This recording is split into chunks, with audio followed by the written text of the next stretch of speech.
My name is Marin Keating, and I won't forget the night my father met my eyes and said, loud enough for the whole room, only the important people are invited. Not you.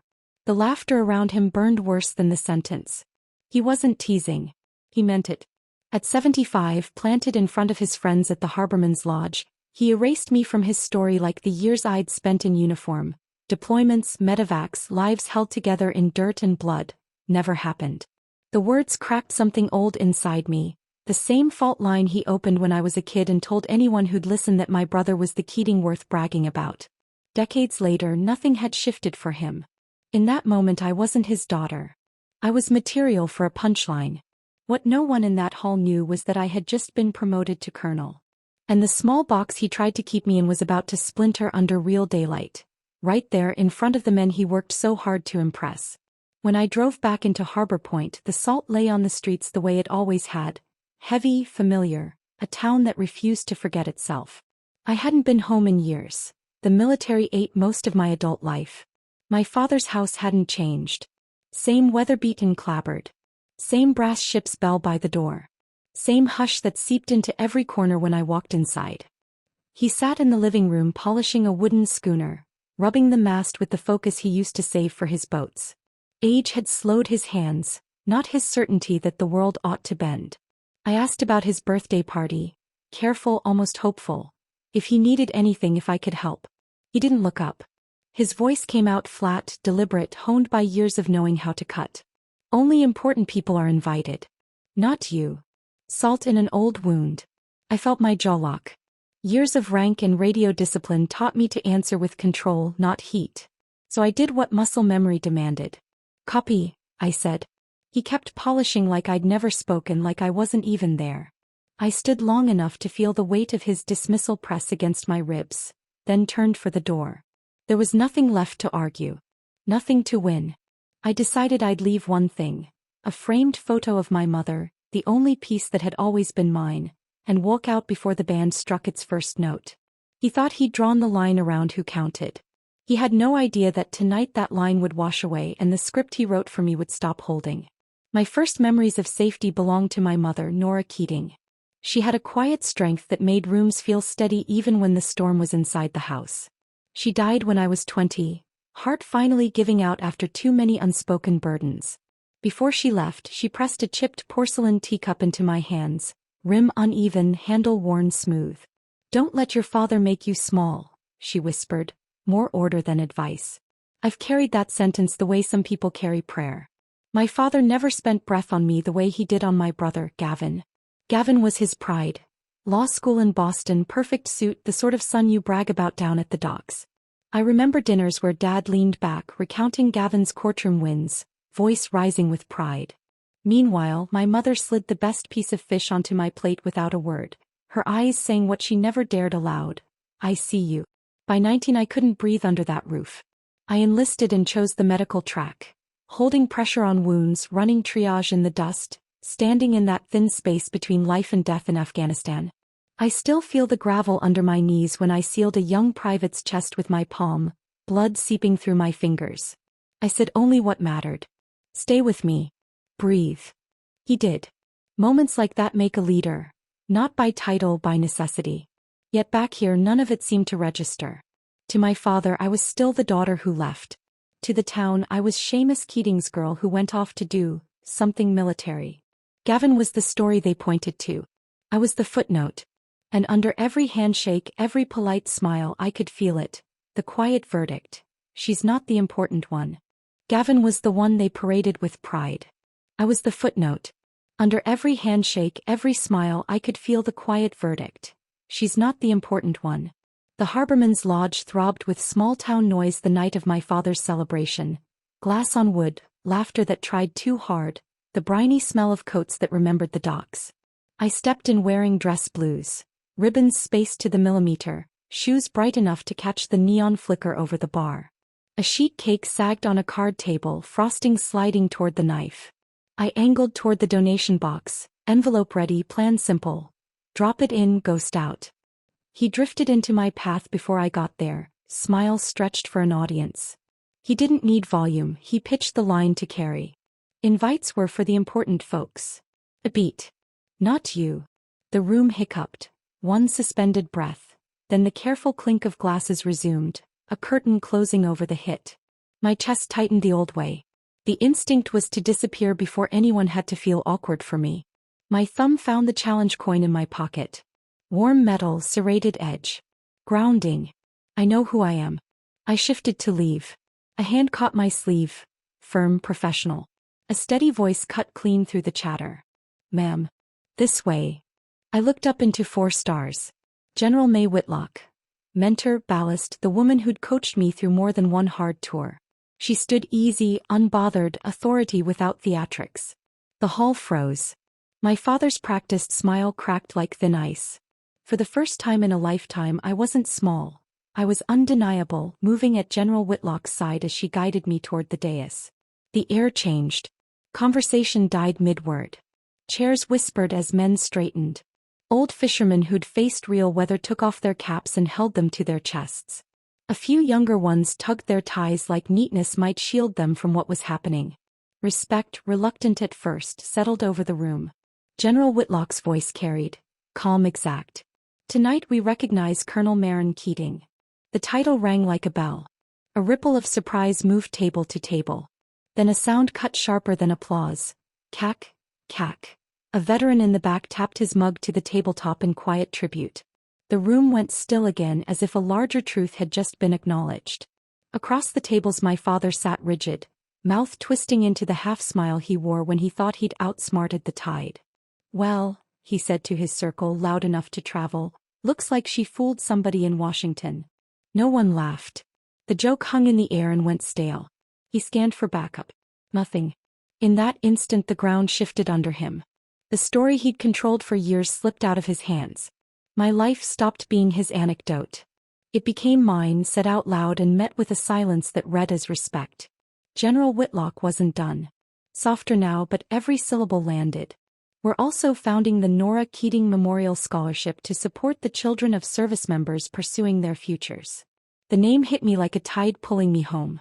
I saw my mother's small smile, felt the worn rim of her chipped teacup, heard her whisper again, "Don't let him make you small." The hall stirred, nods, exchanged glances, the quiet math of people deciding what mattered. Then Gavin shoved back his chair. The scrape sounded like a warning shot. His voice came out sharp, almost thrilled with its own edge. "This night is Dad's. You always have to yank the spotlight." Gasps. Whispers. The room broke into currents. A few of my father's friends clapped Gavin's shoulder, loyalty quick and shallow. Others looked at me instead, measuring. I did what I've done under fire. Pressed the coin harder into my palm until the edge bit skin. Slow inhale. Slow exhale. Heart rate down. Sight picture steady. General Whitlock didn't raise her voice. He didn't need to. She turned and gave Gavin the kind of look that hushes rooms full of generals. No words. Just that gaze.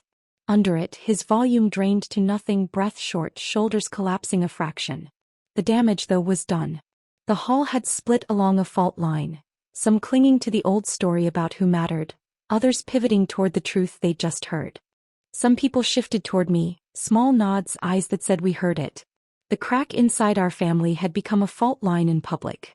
What used to be whispered at kitchen tables was now on loudspeaker, and the town had to choose. Every cough felt amplified. Every chair leg on the floor sounded like a verdict. Frank Rourke, president of the Fishermen's Association, cleared his throat and stepped to the mic, duty in his posture, ballast in his voice. "We'll proceed with the pinning." He asked my father to join the stage and place the eagle. 06, the bird I'd earned the hard way. My father stood stiffly and walked forward under 100 watching eyes. When the velvet box touched his palm, something tremored in his fingers. His focus flicked past me for half a second, like he'd seen a ghost in our old kitchen, my mother's hand on his wrist telling him to let me choose my road. He still tried to smother it, leaning toward his friends to rasp, "It's just for show." A few heard. Their faces slipped. But the current had already turned. He lifted the insignia and pressed it to the board. The pin slid home with a soft final click. The hall froze. Even the ceiling fan sounded tired, winding a thin circle over our heads like a clock that refused to stop. In that moment my father wasn't author anymore. He was witness, forced to face a truth he couldn't bend. Gavin shot to his feet, voice honed to a blade. Her whole career is paperwork. Real justice is done by lawyers. My father's chin dipped, barely but enough. A chair scraped at the back. An old vet stood, skin weathered like a chart of every storm he'd ridden out. His hands shook but his voice didn't. I watched her keep men alive in Afghanistan. That counts as justice. He tapped his mug twice. Cack like a gavel. Final. The effect rippled. Pastor Miller breathed an unplanned amen. Caps came off. A couple of fishermen pressed them to their chests. The tide was visible now. A shift not because I argued but because people with nothing to gain told the truth out loud. I stood easy at parade rest, coin warm in my palm, breath even. No need to speak. The room was speaking for me. My father tried a smile that never quite formed. Gavin's fists curled. Fury came off him in waves. But eyes weren't on them anymore. Revenge, when it arrived, wasn't fireworks. It was the quiet recentering of a map. The crowd's silence and nods pushed them to the margins of their own story, and for the first time I stood at center without contest. General May Whitlock returned to the microphone, steadier than the stars stitched on her shoulder. By authority of the United States Air Force Personnel Center, Colonel Marin Keating is hereby recognized. The first bars of the anthem rose. Chairs scraped back. Men and women stood tall. Old fishermen who'd never stood for a formation took off their caps with hands that shook and held them tight, chests lifting under palms. Near the dais, a small table held my mother's photograph lit by a single candle. Nora's calm smile looked out like she'd planned this moment herself. My eyes found hers and for a breath I could hear her again, a whisper threading through the music. Don't let him make you small. Then they handed my father the second eagle, silver catching the lights. His hand shook as he stepped close, fingertips brushing the edge of my coat. He pinned the insignia to my chest. His head dipped, and when he spoke the words came thin and unsteady, nothing like the man who'd mocked me an hour earlier. I'll be. The quiet that followed weighed more than any cheer. Then it broke and the hall erupted, long steady applause that rolled like tide water. I didn't need to speak, defend, or explain. The truth was already on its feet and my father, the man who'd spent a lifetime cutting me down, had been turned into a witness. When the crowd thinned, he tugged my sleeve and steered me into a dim corner. His voice came low, measured, as if control could glue the night back together. Let's take a photo for Facebook. Show we're good. I held his gaze the way I've held a sight picture in dust and noise. No, I said. Let it stand. They heard the truth tonight. Gavin's face went hard. He shoved through the door without a word, shoulders tight, no backward glance. My father stayed where he was, head bowed, joke spent. For the first time he looked small, not because I wanted him diminished but because the weight of pretending had finally slid off my shoulders. Later, the salt wind stung as I followed the path to the seaside cemetery. The Atlantic breathed sharp and restless, like old memories still awake. I knelt at my mother's stone, her name caught the moonlight. From my pocket I set down my challenge coin, warm from my hand, beside a folded strip of uniform cloth. I didn't make myself small, I whispered. The surf answered against the rocks, steady, sure, forgiving. I understood then. Revenge wasn't shaming my father. It was a boundary he couldn't cross anymore and me standing tall inside it. The diner smelled like burnt coffee and bacon grease, the kind of place that doesn't ask you to perform. I sat across from General Whitlock in a cracked vinyl booth, steam rising between our mugs. Pancakes cooled, butter melting lazy. She lifted her cup, eyes level. Revenge isn't fireworks, she said. It's keeping your story. Not letting anyone else write it. I let the words settle. Something I hadn't felt in years loosened, a quiet peace, unforced. No bracing for the next remark, the next dismissal, the next fight to prove I belonged. I just nodded. A few hours later I slid my bag into the back seat and drove out of Harbor Point. Morning laid soft gold over the harbor. Gulls dipped low, sharp cries, free. The tide lapped at the piers like the town exhaled.